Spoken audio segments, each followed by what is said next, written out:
and with all of you devotees as well.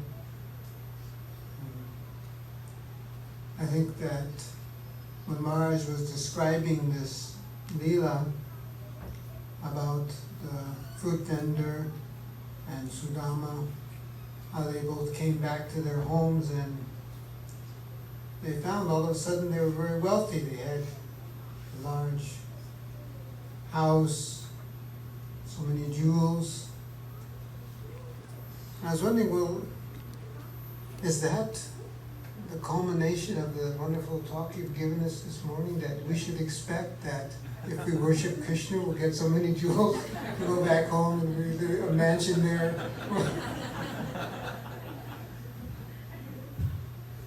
Well, it's actually true. Those things are considered how one becomes enriched. If you're rich, you're wealthy, you have a big house, big bank balance, fancy cars, so many things. So, do we get riches? Are we enriched by the association of devotees? Of course we are. Of course we are enriched by the association of it.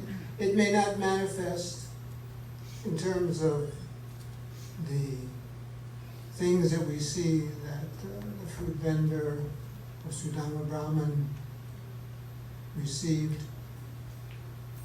But Sudama Brahman was actually wealthy before he went to visit his friend Krishna in Dwarka.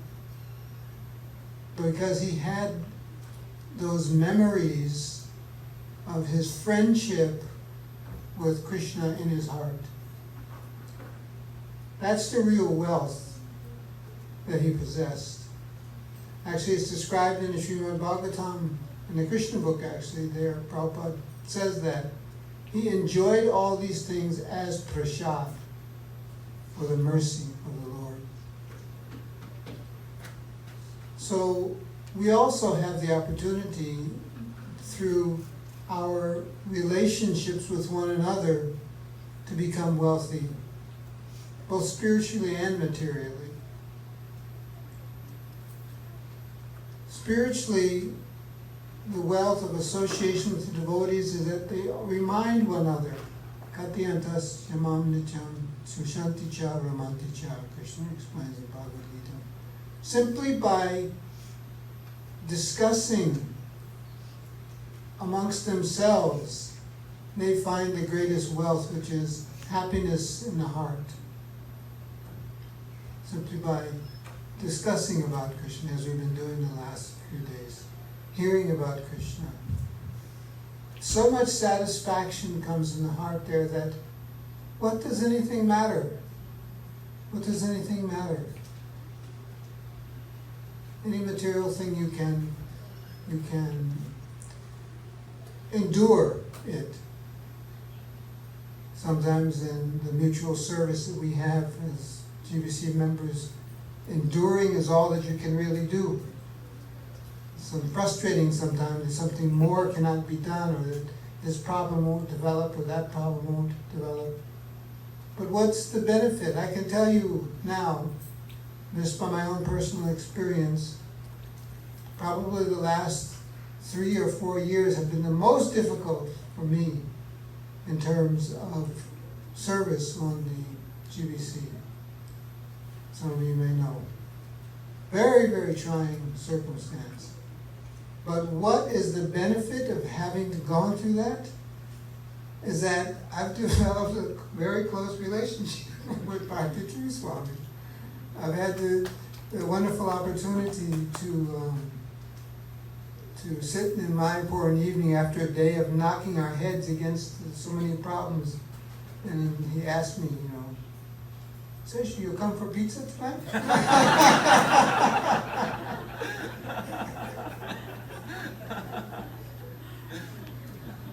So we forget the troubles and just take Krishna Prasad. I had the wonderful opportunity to hear about our spiritual master. You know that His Holiness Bhaki Charu Swami, by Krishna's arrangement, had such intimate service to Srila Prabhupada in the last days. They were here serving him in their various ways. I was trying to get him to speak about it the other night, but I guess I wasn't direct enough in my question. But I wanted him to speak about, when he was talking about how the residents of Vrindavan did the parikrama. And you remember I asked a question about parikrama. What I was hoping to get from him was his recollection of the controversy that was there in the last days when Prabhupada said, I want to go on Govardhan Parikrama. And then, because one night we were together in Mayapur, and he was just the two of us, and he was explaining the whole history from the inside perspective. Of course, we know this, but because it's a spiritual activity, although you know it from one direction, the outside, that doesn't mean you know it from the inside, or that it's a tired or hackneyed thing when you hear about it from the inside, or hear it from another angle or vision or view. So I had hoped that he would take the hint and give us the opportunity to share that. But these are the kind of experiences that you go gold mining in the association of devotees. We hear these pastimes, again, like Maharaj said, is there any need to hear about Sudama Brahman? We all know, you know the story. No, let's mine it again for more detail, more emotion, more experiences that they were having there. It's so nice to hear how Sudama was thinking, oh, will they let me in? You know, I'm an immigration attorney, I could, get the point of checking the documents. I could relate to Sudama's anxiety. But again, we become enriched by this type of exchange amongst the devotees. And that's our real wealth. So spiritually we can understand, okay, spiritually that's wealth and everything, well and good. But you said materially as well. So how does this enrich us materially as well? Well, there's a story about the Jews that were in the concentration camp of the Nazis many years ago, last century. And someone did some research that how did some survive? Why did some survive and others not survive? So those that survived because they kept alive the discussion and talk and feeling that, well, we're in this together, we're suffering, some brotherhood, these kind of feelings actually materially prolonged their lives, whereas others were dying around them, unable to bear the type of confinement. So in a similar way, this material world is a terrible place. We may realize that to one degree or another, but it is. Maharaj is explaining this morning. Simply kanda, karma kanda, jnana kanda, vishera kanda. Pots of poison. This material world is, this body is a place to receive suffering. But if we have friendship, association with each other, then whatever material problem we have, we can overcome. We can overcome. Sometimes you'll see our communities come together to help an individual family in need. Someone needs some advice. He can get that from mentoring from older devotees. So even dealing with this our material circumstance, having a tight-knit community of devotees of the Lord that can understand our situation, understand the problem we're going through, can empathize with us, and can actually help us through our difficulties. that's a great wealth that we should not underestimate. I think the greatest enemies of our greatest enemies are feeling that we are somehow or another alone. That there's no one to help me, no one that understands me, no one that I can share with my troubles in life. Rupa Goswami, he recognized this value also, therefore, in Upadeshamrita, Sri Upadeshamrita, Nectar of Instruction. He gave the methods for sharing love between one another. Receiving prasad, giving prasad, giving one gift, receiving a gift, and revealing one's mind and hearing another reveal their mind confidentially. Very, very important. There are only 12 or 13 verses. Upadeshamrita. The nectar of instruction, the essence of instruction. If you had 13 things you wanted to say about the process of devotional service, those 13 things would be very, very important compared to everything else that's there in the ocean of literature that we have. And so it's so important that it was included among those 13, this idea of exchange, confidential exchange between devotees. Spiritually as well as materially, these things benefit us. So we should never underestimate that or take it cheaply. Let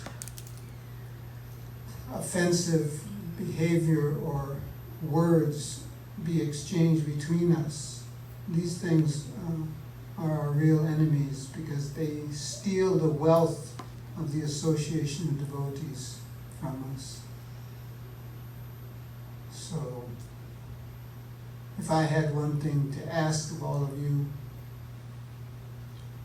today here, never criticize the Vaishnava. That is the worst possible thing you can do for yourself. It doesn't hurt necessarily that Vaishnava, but it hurts our hearts and it cuts off us from the real wealth of Krishna consciousness. So, I'd just like to humbly offer that. Hare Krishna.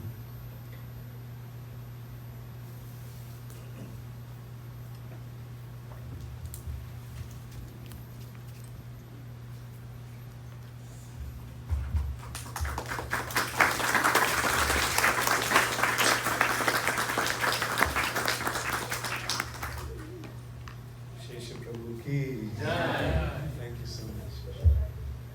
First of all, thank you so much for coming. Didn't Sesa Prabhu's presence here make a big difference? It's indeed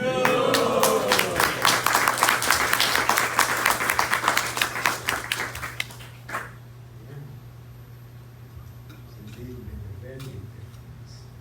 I was telling Sesa Prabhu also. So, does anybody have any question to Sesa Prabhu?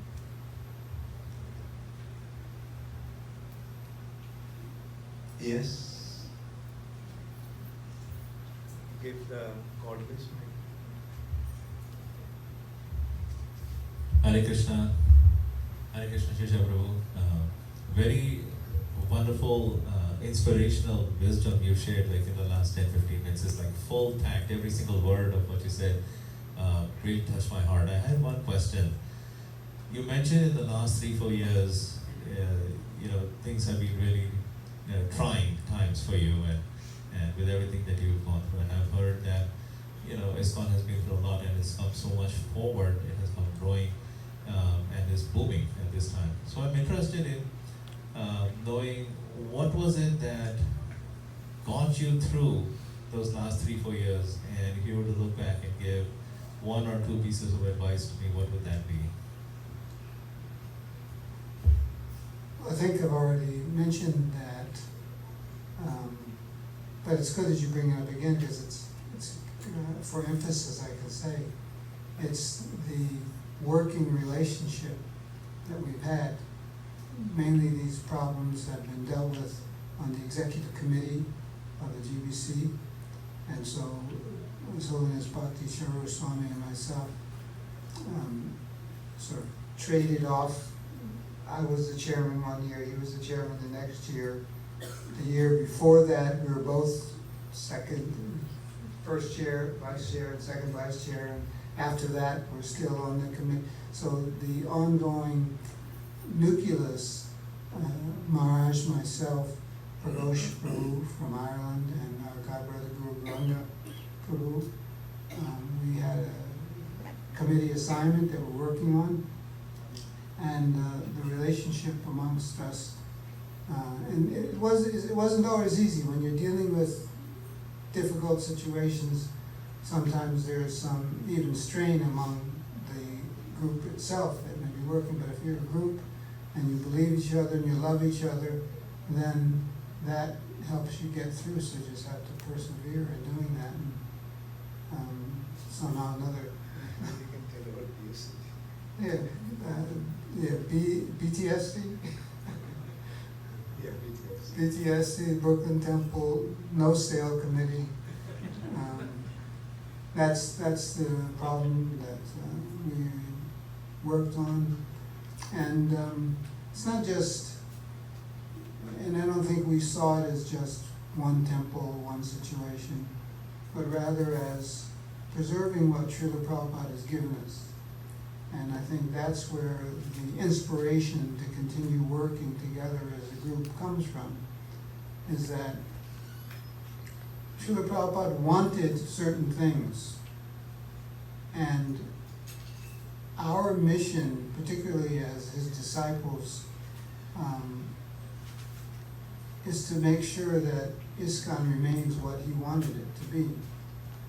And with that as a goal, and the importance of that, and the association with others who believe that way as well, that enables you to conquer any kind of difficulty you may come across. It's Prabhupada's desire, and working toward that, keeping that as a focus of your life. That's the inspiration that I felt. I don't know if that helps you. It does. Thank you very much. Does anybody have any questions for Bhaki Charu Swami?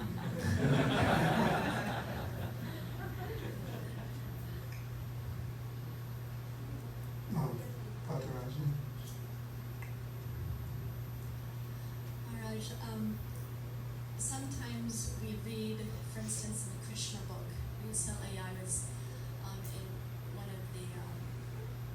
of the chapters. I'm not sure which one it was, but Prabhupada was comparing a difference of opinion between Jiva Goswami and one of the other acharyas, how they differed in their perspective of one of the pastimes. And we've seen that before, that there is sometimes a difference of opinion, but it seems that that difference is embraced and not just tolerated, but accepted. In our movement, sometimes we see that there may be differences of perspectives, and obviously we're not on the level of acharyas, so sometimes there has to be some tolerance and sometimes some intolerance with the different perspectives. So I was wondering if you could shed some light on how to reconcile differences of opinion, and how and when those should be tolerated or not.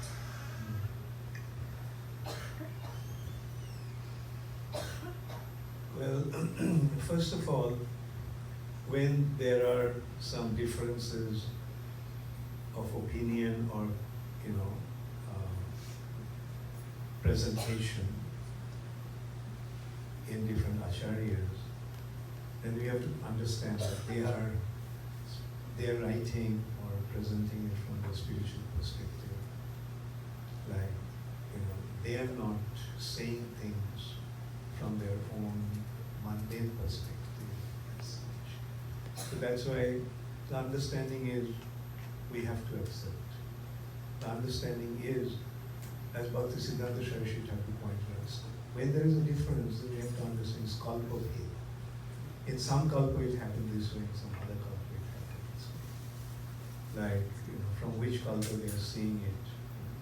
That is the only difference. The difference of kalpa, not in difference of their perception. And on the other hand, what actually happens, like when unself-realized individuals get into some kind of a conflict, and they keep, you know, like pushing their agenda as the one and the others are wrong, so that actually causes a problem. Like, I'll give you one example. You know, say the jivas fall. You know, it kind of, you know, went on for so many years. But we didn't really go back to what Prabhupada said. We didn't listen to what Prabhupada said. We didn't listen to what our previous acharyas have said. We simply got, this camp is jiva, fell from the spiritual world, and the other camp is the jivas never fall from the spiritual. And you know, and it created the conflict. But if we listen to Srila Prabhupada, Prabhupada said, don't waste your time. Don't waste your time, because you will never be able to understand, you know, whether we came from the spiritual world or not. The reality is we are here. So let's try to go back there. Don't waste your time, whether we fell from the spiritual sky or not. Bhaktivinoda Thakur, in that respect, said that the cause of our fall from the spiritual world lies in the spiritual domain. So unless and until you go back there, you'll never be able to understand why you fell. Right? Prabhupada also gave an example that how some simple thing can become a complex, you know, controversial issues. Like there is a, Naya has different examples. There is one called Kaktaliya Naya, Kaktaliya logic. Kak means a crow, and Tal means a tal fruit. So once a crow sat on a tal tree, and the tal tree fell, tal fruit fell. And then two groups started to argue with each other. One group said, because the crow sat there and that's why the tal fell. The other said, no, the tal fruit was right, that's why. Now, I mean, what's the point in getting into this kind of arguments? Another such argument is that somebody got shot by an arrow. And two persons started to argue from which side the arrow actually came. One is saying it came from the north side, the other is saying, no, it came from the south side. But the person who has got hit by the arrow, he said, please get the arrow out. Don't waste your time trying to figure out from which angle it came. So our arguments often lead to this kind of thing, and it becomes very personal, and it becomes, you know, to some extent, it becomes offensive even to Srila Prabhupada. You know, I have seen individuals, ISKCON devotees, you know, indirectly or in a subtle way saying Prabhupada is wrong. But we don't recognize the fact that Prabhupada said, don't waste your time. It's not going to help you by arguing from where you fell. What will really help is to recognize that we are here and we have to get out of here. So that, I would say, is the difference, because our conflicting, situation is very much in the mundane platform due to immature understanding. And you see, the Vedas are saying that spiritual reality is inconceivable. And inconceivable means it is beyond material nature, beyond material domain. And that spiritual understanding cannot be concluded by argument. Tarko apratishta shutaya vihi. The argument simply makes the Vedic conclusion divided. So that would be my take on that. Thank you so much. Any question to Sesa Prabhu? Ask Sesa Prabhu, it doesn't matter. Ask Sesa Prabhu will answer it. Kitida? Yes, Hare Krishna Guru Maharaj. No, Sesa Hare Prabhu. Krishna, Sesa Prabhu also is Guru. Yes. Thank you so much, both of you, for your wonderful classes. I just have one question. That we have heard that Krishna shows special mercy on his devotees when he takes away everything, especially the material attachments, and finally give himself. But how do we understand the pastimes that you shared about the opulence being given to Sudama Brahmana and the fruit vendor, that it might act as an attachment and become an impediment, or how to take it? Sesa Prabhu actually dealt with that point, so I'll request Sesa Prabhu. Well, Srila Prabhupada says there in the Christian book that how he took it was as prasad of the Lord. So every circumstance we're in,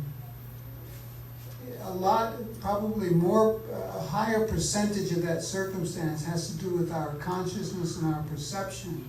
I think Maharaj was talking about this last night, than the material circumstance itself.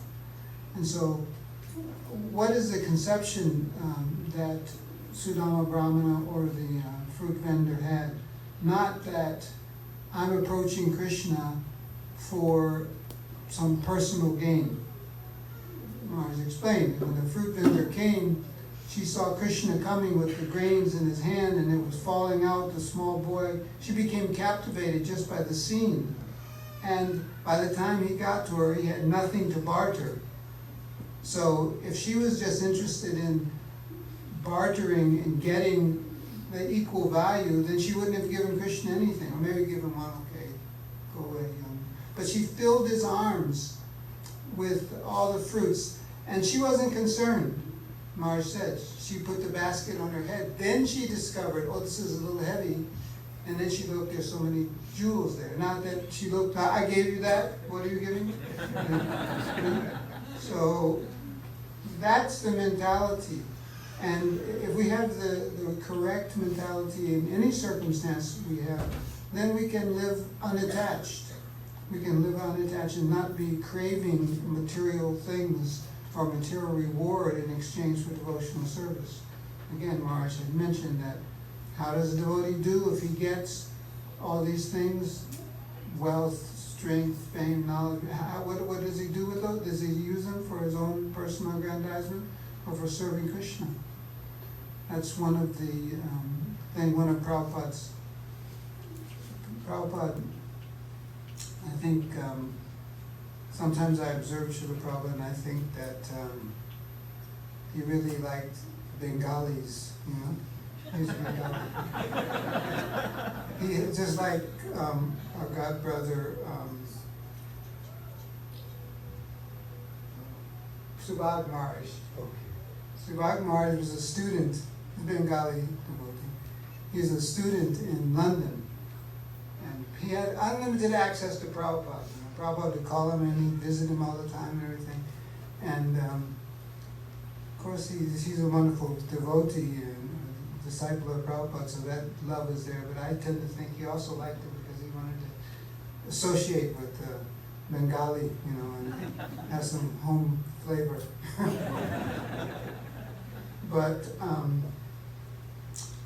I forgot what I was saying, all that. But I think the point is that when there's when the consciousness is correct, then the exchange becomes one of love, not one of this trading back and forth. So I think if we cultivate that, and whatever kind of benefit we have, we use it in Krishna's service, then that will be the perfection of the relationship. Thank you so much. Thanks. Yes, Amit. This is the last question. Shri Hare Krishna, Sesa Prabhu and Guru Maharaj. So my question is related to the pastime of Rukmani marrying to Krishna. I'm just curious that Rukmani knew that this is, sending letter to Krishna on time is a matter of her life, and she had a lot of soldiers who can ride on horses or chariots. So I'm just wondering, why did she choose a Brahmana who could only go barefoot? Is there any internal meaning? Yeah, generally the Brahmanas became usually were the medium for communication. Generally when the message is sent to the Brahmana, and it had to be confidential. That had to be confidential because she could, she trusted the Brahmana. Had it been anyone else, say going on a horse, probably instead of going to Krishna, they would have gone to the other camp and said, well, this is planning this. So generally the messengers were.